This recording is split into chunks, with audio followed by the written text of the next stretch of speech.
Muslims today are looking for heroes. They're looking at comic books.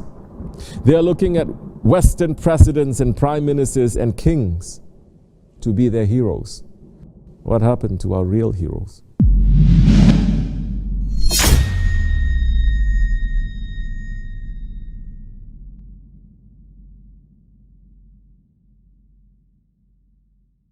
The German king William II said, "I've met many monarchs and rulers in my life, and I found them all to be my inferiors, or at best my equals.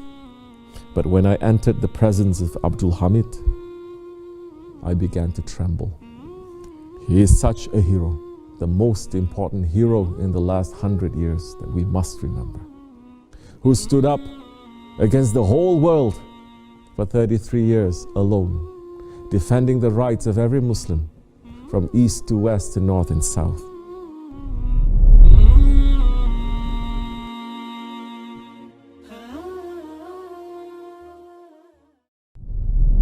Cherkess people were really fascinating. They come into the Ottoman domains and quickly become part of the Ottoman administration. And Sultan Abdul Hamid's mother was Cherkess. She died when he was 11, and then his stepmother, who couldn't have children, was also Cherkess, and she took care of him. They gave him most of his education. And it's an interesting story. When Abdul Hamid was young, he wasn't a religious kid, he was an naughty kid. He became religious as he got older. السلطان عبد الحميد له صفات، من صفات الهدوء التام، وكان قد ورثه عن زوج أبيه. فأبوه بعد وفاة أمه تزوج امرأة. هذه المرأة توفيت أم السلطان عبد الحميد وعمره 11 سنة، فرعته زوج أبيه رعاية بالغة وحنت عليه، فأحبها حبا جما، حتى أنه عندما تولى السلطنة سماها بالسلطانة. لم يجعل زوجه هي سلطانة كما جرت العادة، جعل زوج أمه هي السلطانة، لكنه قال لها بكل حزم، قال لها: يا أماه، أنت الآن السلطانة، لكن لا أسمح لك أبدا بحزم وبقوة بتدخل في شؤون القصر بأي حال من الأحوال.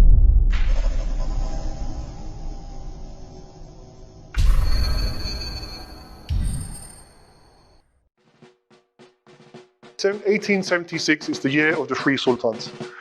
What this means is that Sultan Abdulaziz, who was the uncle of Sultan Abdul Hamid, was deposed. He was removed from power. And the reason why he was removed from power is because they wanted a constitutional caliphate. There's a unique idea of having a khilafah system which is constitutional. And he wanted a parliament. Well, they wanted a parliament, right? And so what they did is initially they removed Abdulaziz from power and they brought Murad in power to be the constitutional caliph. Legend has it that Abdulaziz killed himself after being deposed, but it's very unlikely he did that. And the reason being is because both his wrists were slit. So the chances are that he was probably murdered because he was resisting the idea of having a constitutional caliphate because he wanted to be the absolute sultan. That's where the challenge was. How do we have a system where we could remove the caliph from power? And so what they wanted was a document, a constitution of explaining to society what the role and job of the Khalifa was in relation to society and in relation to the Sharia. That's what they were trying to institutionalize. To have a constitution, the constitutional caliphate underneath, and then the Khalifa is important. Now, this became very controversial because people said in the Quran, it says, obey Allah and obey the messenger and those in authority from amongst you. How can you get a caliph and put him under a constitution? How is that even possible? So that's the system they wanted. They got it. And then they have a situation because they say society is not ready for it. People are not ready for it. The opinion of the public mattered for the first time. It did matter in the past, but they had people, representatives for them that were sufficient to safeguard their interest. Now, with newspapers and so forth, there's a closer bond between those who are governing and those who are being governed. But in fact, what you're seeing is, the zeitgeist at the time is everything is changing very quickly. The world is getting smaller and they're trying to centralize. Abdulaziz is dead. Murad comes into power. And then what happens is Murad goes crazy, loses his mind. And so then they choose Abdul Hamid II. The academics at the time said that Abdul Hamid was anti-constitution. That's not necessarily true. When we look at the information, Abdul Hamid didn't actually have a problem with the constitution. He just felt that people were not ready. And so there was a difference in opinion. One of the biggest problems they had was the role of non-Muslims in the Ottoman parliament. Can we have non-Muslims in the Ottoman parliament or not? The parliament became like a council, and should non-Muslims have the same weight of opinion as Muslims? It became a contentious issue at this moment. Some ulama said no, non-Muslims cannot be in the Ottoman parliament, and other ulama said they can be. It's not a problem. Some ulama went as far as saying that non-Muslims could be Grand Vizier, but we won't let that happen because it's a Muslim entity. Now that might sound outrageous to some people, but understand how the domains is. It's a multi-ethnic domains. Bosnia to Cairo, to Yemen, to Anatolia. It's huge. And there are many non-Muslims. And the argument that was made is that we should hear the opinions of non-Muslims regarding their communities, and we should hear the opinions of non-Muslims regarding what opinions and ideas they can give, because they are also loyal to where they live. But the Khalifa had to be Muslim, obviously. Sheikh al-Islam had to be Muslim. And the commander of the army had to be Muslim. The Grand Vizier could have been non-Muslim, but they said, we're not going to let that happen. So they opened the parliament, they go to war with Russia, and Abdul Hamid said, this parliament created chaos. It did nothing but create chaos for me. I couldn't make decisions. And what you see is now two decision-making processes. The first decision-making process, the idea is to have one strong leader, the buck stops with that person, and they make all the decisions. The second idea is to have a parliament, and there's more decision makers in the parliament. Which system works? The ulama came to the conclusion both of them are possible. So now you start to see a shift taking place in history, backwards and forwards in terms of what type of political system they want. 78, Abdul Hamid says, goodbye, I'm out, I'm done with this. And so the constitutional experiment, it's gone.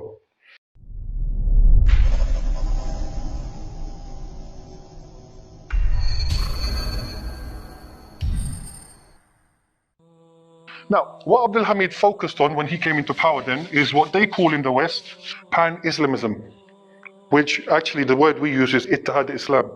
A better translation, if we were going to use a translation, is Islamic unity or Muslim unity. But pan-Islamism became a loaded term, political Islam. And Abdul Hamid is using pan-Islamic policies. So Ittihad, unity, is what Abdul Hamid called for. And so his policy is now focused on a physical manifestation of Islam that can be seen within the Ottoman domains. Abdul Hamid had an interesting problem because he lost a lot of the Balkans, and so the only thing that was left was Turkey and the Arab provinces. What he did is he had this situation of Ummah. How does the Ummah work? You have Ummah in the domains, you have Ummah outside of the domains, and you have Ummah that have lands that have just been lost. What do I do now? So what you see in this period is even the idea of Ummah starts to become complicated in the minds of the Ottomans. Does Abdul Hamid as a caliph have any jurisdiction, any authority over Muslims outside of the domains? Can he help Muslims outside the domains? And what should his help be? The interesting question is what is the requirements for Muslims outside? So Muslims in India, what can they ask for? What can they ask for from the caliph who they don't live under? Can they say, give us A, B, C, D? And if he doesn't give it, is he a bad caliph? So Muslims in India were colonized by the British. They wanted Abdul Hamid to send an army to take them out. He says, I can't do that. My army's first not strong enough, the domains is really big, and I have to get through Iran. How's this going to work? But I can send you money. Now here, what happens is Muslims today become they start using today's morality to judge that past. That was unacceptable. Why couldn't he do that? But here's the complexity. The domains are moving, and he has to make a sense of what it means. كان أيضا ومن العجائب أنه في الصين قد افتتح معهدا يسمى المعهد الإسلامي الحميدي نسبة إليه في الصين. ولما افتتح ذلك المعهد وجاء الصينيون ليحتفلوا بكوا لأنهم كانوا يجتمعون في قلوبهم مع السلطان العثماني والخليفة العثماني. كان خليفة عاما للمسلمين، وكانت قلوب المسلمين معه وتحبه وتؤيده وتشد من أزره. إذن الجامعة الإسلامية كانت هاجسا كبيرا عنده، وكان يرسل المشايخ الإسلام وعلماء المسلمين إلى الأكراد ليهدئهم ويسكن من ثائرتهم باسم الإسلام. وكان يعمل شيء نفسه في ولايات الدولة العثمانية العربية وغير العربية، وكان يقرب إليه مشايخ وعلماء من الدول العربية وغيرها، كل ذلك يريد ما يسمى بالجامعة الإسلامية. وكان يقول إن القوة الحقيقية للدولة العثمانية تكمن في الجامعة الإسلامية، وأنه بالإسلام يجتمع المسلمون وسيكونون يوما ما قوة تضرب رقاب الكفار وتطردهم من بلادها. يعني كان دائما يحلم بهذه الجامعة الإسلامية في وقت كانت القوميات قد انتشرت في الدولة العثمانية انتشارا في الحقيقة انتشارا هائلا جدا. Internally, the first thing he does is new educational policies. Abdul Hamid felt that the madrasa was not sufficient to give an education to Muslims who wanted to study other subjects apart from ulum ad-din. Whereas in the past, the madrasa was sufficient to teach you math, science, and so forth. By the 19th century, engineering, translation, these sort of subjects became very difficult for the madrasa to deal with. The madrasa is also going through a flux. So you have one policy: build new schools. Reform the madrasa, or keep the madrasa and build new schools next to it. He couldn't trash the madrasa, obviously. He was never going to do that. He couldn't reform the madrasa, because if he reformed the madrasa, many conservative ulama were saying, what are you doing? Don't touch it. It's got nothing to do with you. The state was not paying for the madrasas. It was paid by society, communities, and so forth. Because the argument is that the madrasa should always be independent from power. Because if it's not, power can manipulate the madrasa. People keep asking the question, well, why didn't the Ottomans tax people to raise the money? Why did they take loans from the West? The reason why they couldn't tax people, because the ulama said you can't tax people like that. It's unfair. So where are they getting the money from? They can't tax people because people will complain that we're Muslim or non-Muslims, and why are you taxing us so high? What are you taxing us on? Where are you getting the money from? The zakat was not sufficient, and so now they're in a bit of a bind. We need to reform our military. We need to do that, but how do we do that?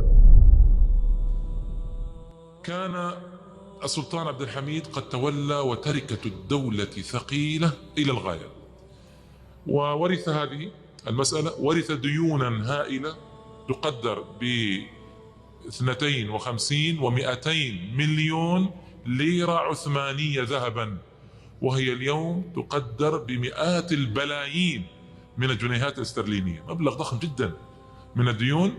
استطاع عبد الحميد بدهائه وذكائه وعدم إسرافه، وكانت هذه صفة واضحة فيه، استطاع أن يخفض هذه الديون إلى العشر تقريبا، لتكون 30 مليون ليرة ذهبية عثمانية عندما قام الانقلاب عليه بعد أكثر من 30 سنة. Understand that when the West were creating their new technological tools, they were doing it with the help of colonialism. They go places, take stuff, make money, build. But the Ottomans couldn't do that. So when the British built trains, they didn't build trains because they wanted to move people so they could have a wonderful journey in India. They were moving soldiers, they were moving resources. That was their mindset. That's why we will build trains, move it faster. When you're building new weapons, the reason why you're building weapons is to take out people quicker. So they started building new weapons. The Ottomans didn't have that mindset because that's not how they saw the world. The main crux in the Ottoman Empire at the time was the idea of justice. They weren't thinking of colonizing people. They were thinking of justice. How do you compete now with empires that are colonizing and using extreme violence? How do you adjust your policies? So the policy is, okay, we can take this from the West, but what do we do to it? Can we Islamize it? What type of education can we give the young Muslim community or societies, to the one hand, that can compete with the West, but at the same time not attack our Islamic educational system? Abdul Hamid's main idea was to give you a basic education and insist on morality, ethics and morality. Make sure all the Muslim students have good morals and values. Loyal to Islam, loyal to the Sultan, loyal to your teacher, and then loyal to your parents. And we can see in the 19th century, it mattered to the Ottomans. So Abdul Hamid's idea was education.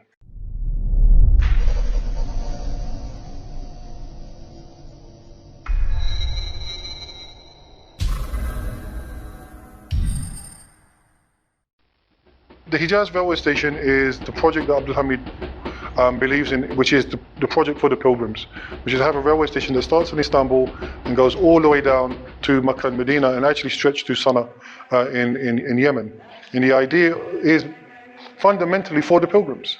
That's the idea. So it's very different from what the British are doing in India.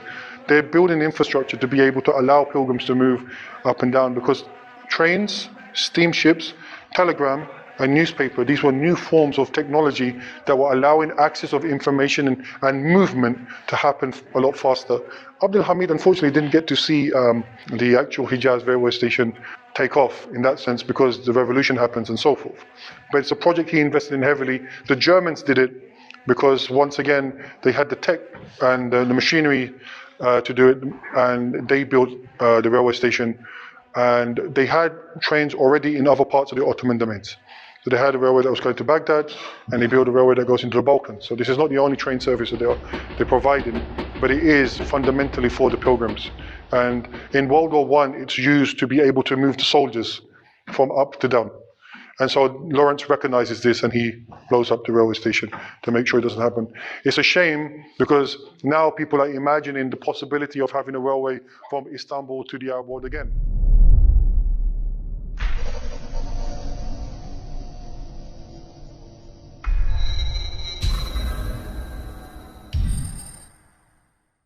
And he worked to wake up the spirit of Islam again.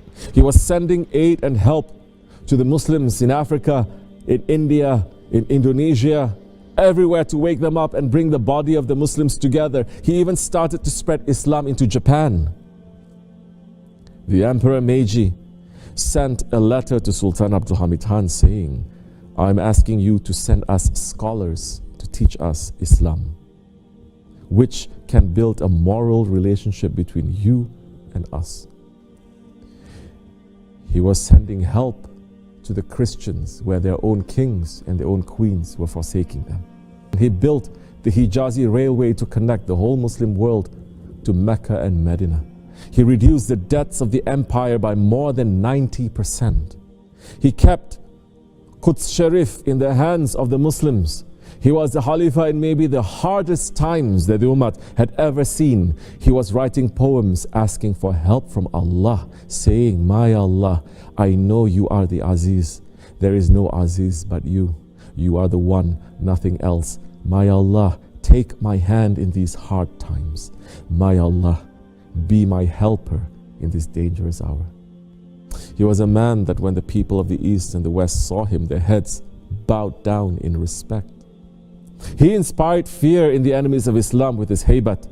In France, they wrote a play to insult the Holy Prophet ﷺ. When this was informed to Sultan Abdul Hamid Han, he told the French, "If you put on this play, I will declare war on you from the seat of the Khilafat on behalf of the entire Alam al-Islam." The Prime Minister of France himself stepped in and stopped the play from being performed.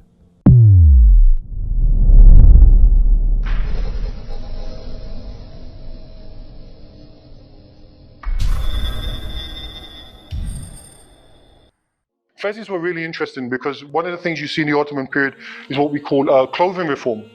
Clothing in that time was a type of uniform. In the Ottoman context in the 19th century globally, uniform was a marker of identity. When the Turkish Republic was formed and people were making the ulama take off their hats and so forth, it became really problematic because one of the ulama said, first you take off our clothes, then you take off what's in our minds. You can't see a single photo in this period with a man without a hat. Everybody's got their head covered. When they tried to change the turban to the fez, it was also controversial. But they justified it by saying this came from Morocco. So in Turkey, they call Morocco fez. Okay, so it came from there. They said, we can deal with this. This is okay. This is Islamic. But in World War I, the fez became problematic because the Western soldiers could see these red hats and just pop them off. So you can see clothing, how it worked and operates in that sense as well. So there's a to and fro to everything.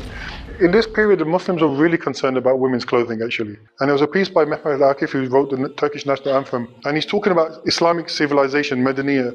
And this random paragraph comes in about women's clothing. And they were complaining that, it was really fascinating, that the women are showing their wrists. So they were annoyed that the women were showing their wrists, actually, in this context. They just felt that more and more women were starting to become a lot more flagrant in their clothing choices. When Abdul Hamid did the education, there was education for women too. وكان يقاوم التفسخ الغربي الوارد إلى بلاده حتى أنه عندما بدأ يلاحظ وهو سلطان بدأ يلاحظ أن بعض النساء تخلينا عن اللباس العثماني وصرنا يلبسنا اللباس الأوروبي. تخلينا عن اللبس العثماني الجميل التي تغطي فيه المرأة وجهها ليشمك هذا المشهور العثماني. فأصدر مرسوما إلى الحكومة ليعلقوه في الشوارع وينشروه في الصحف أنه ليس لامرأة أن تسير في الطريق بدون أن تغطي وجهها بالنقاب العثماني المعروف، وعلى النقاب ألا يكون شفافا يبرز الوجه، بل عليه أن على المرأة أن تلبس نقابا يخفي محاسن وجهها ويكون كما هو الحال في اللباس العثماني المشهور، وجعل أمرا إلى الحكومة وإلى الشرطة. When photographs came into the Muslim world at this time, they created what you would call memories for you. Photographs are really powerful. It was really intriguing how in the Ottoman domains now they were using photographs to construct the memory for you. This is what Quds looks like. This is what Baghdad looks like. This is what India looks like.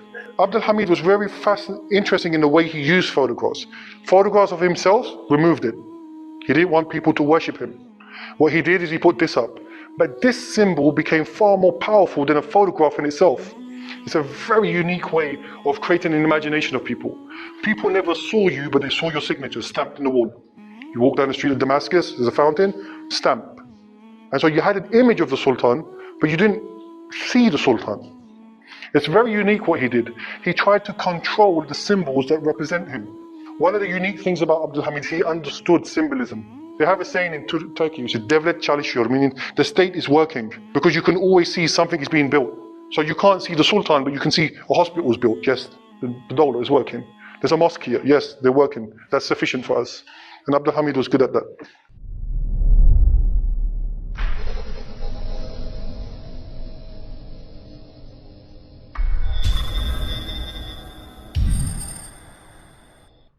There were those who were sitting next to him, and they were pretending to be his advisors, but they were against him, and they were plotting against him.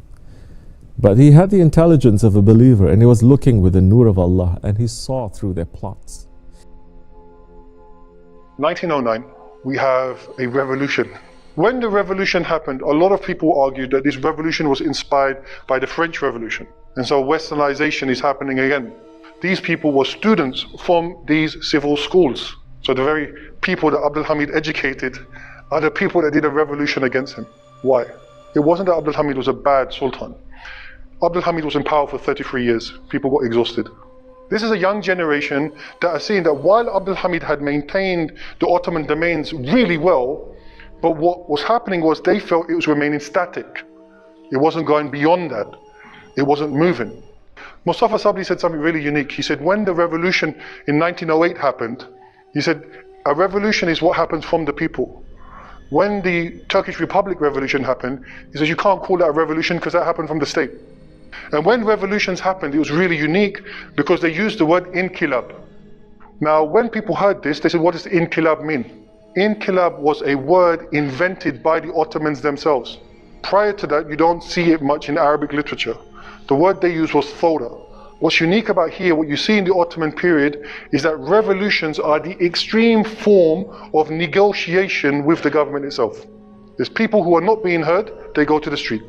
And the ulama justified it. And they justified it against a Khalifa. Mustafa Sabri was one of them. It's interesting because they're afraid to give Abdul Hamid the fatwa. So the Muslims actually don't go to Abdul Hamid to give the fatwa. There's a couple of non-Muslims who turn up and say, you're out. And Abdul Hamid goes, what are you talking about? He says, here's a fatwa, time for you to go. Abdul Hamid capitulated. He didn't use violence on them. He didn't use aggression on them. He said, fine. He checked and he said, how many people? What's the percentage that is uprising? So Sultan Abdul Hamid Khan looked and he checked. He checked those nations that were under his ruling and he saw that they were uprising. Against what? They said, we want to be free. He saw that these are the nations, this is how much percentage there are in each nation uprising. And Sultan Abdul Hamid Khan sat and he waited. He said to his people, don't do anything. The general said to him, "O Sultan, we have a big power, we have a big army, we can crush them down." He said, "No, all these soldiers who are with me, if one dies in this way, then I will be very sorry in the judgment day." They didn't use the army. He let them uprise. They took him, they sent him to exile. If he had wanted, he could have captured those people coming to him, but he knew. So he didn't object. He said, "Okay, if people don't want me, I leave. I'll leave it to the people." They captured Sultan Abdul Hamid. who was such a sultan that he is a symbol of justice. They made him get on a train in Istanbul. They took him to Salonika to insult him. When he got off the train, the cursed ones there came and called him Corporal Hamid. The sultan took out his handkerchief and he ripped it apart and said, "May Allah make you like this."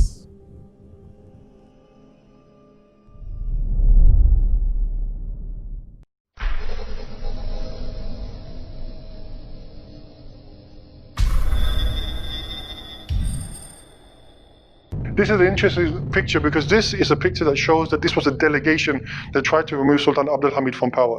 Actually, this photograph is a fake. There's Abdul Hamid with his hands in his pocket like this. Abdul Hamid never put his hands in his pocket. Never put his hands in his pocket. So these images, these photographs, these paintings were constructing an idea in the minds of people of what we did and how we removed the Sultan. There are enough information that Abdul Hamid was worried because he was concerned that he would be killed. Because one of the problems they had is if a sultan still remained in existence and there was another sultan, there would be an army that could be supportive of him that could come back. But here, Abdul Hamid wasn't killed, actually. They sent him to Salonika instead, out of Istanbul, so that he couldn't gather an army to start off what they would call a counter-revolution. And Abdul Hamid was really concerned about World War I. When they asked him about how could we have got out of World War I, he said, firstly, we should never have got involved in World War I. But he said, if we were to get involved in World War I, you should have stayed on the side of the British never lose. When he passes away, it's really fascinating. The people that deposed him from power felt so guilty that they were part of the procession. Some of them even held his coffin. يقول أنور باشا وهو أحد كبار القواد العثمانيين، يقول لجمال باشا السفاح المشهور في دمشق: لقد كنا أغبياء يا جمال حينما قمنا بالثورة على السلطان، لقد كنا ألعوبة في أيدي الصهيونية العالمية. هذا اعتراف ضخم من أنور باشا لجمال باشا. والسلطان عبد الحميد في الحقيقة مدحه أناس كثيرون جدا من ساسة أوروبا، مثال السياسي الألماني الداهية بسمارك، ومثال رئيس الوزراء البريطاني المشهور ذي الأصل اليهودي الإسرائيلي، ومثال عدد كبير جدا من المؤرخين والساسة الغربيين والشرقيين على السواء، وعدد كبير من العرب ومن العثمانيين مدحوه مدحا بالغا، خاصة عندما تبينت لهم الحقائق بعد ذلك.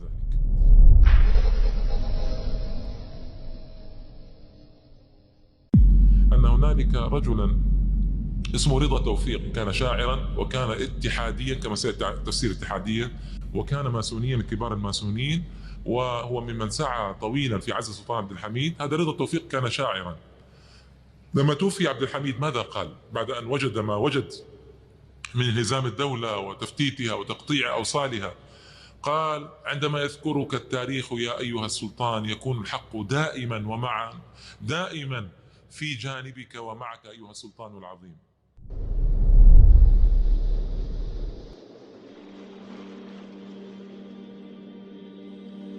Neredesin şevketlim Sultan Abdülhamid Han? Feryadım var mı badegahına? Ölüm uykusundan bilahza uyan, şu nankör milletin bak günahına. Tarihler ismini andığı zaman sana hak verecek ey koca sultan. Bizdik utanmadan iftira atan asrın en siyasi padişahına. Padişah hem zalim hem deli dedik, ihtilale kıyam etmeli dedik. Şeytan ne dediyse biz deli dedik, çalıştık fitnenin intibahına. Divane sen değil meğer bizmişiz, bir çürük ipliğe hülya dizmişiz. Sadece deli değil edepsizmişiz, tükürdük atalar kıblegahına.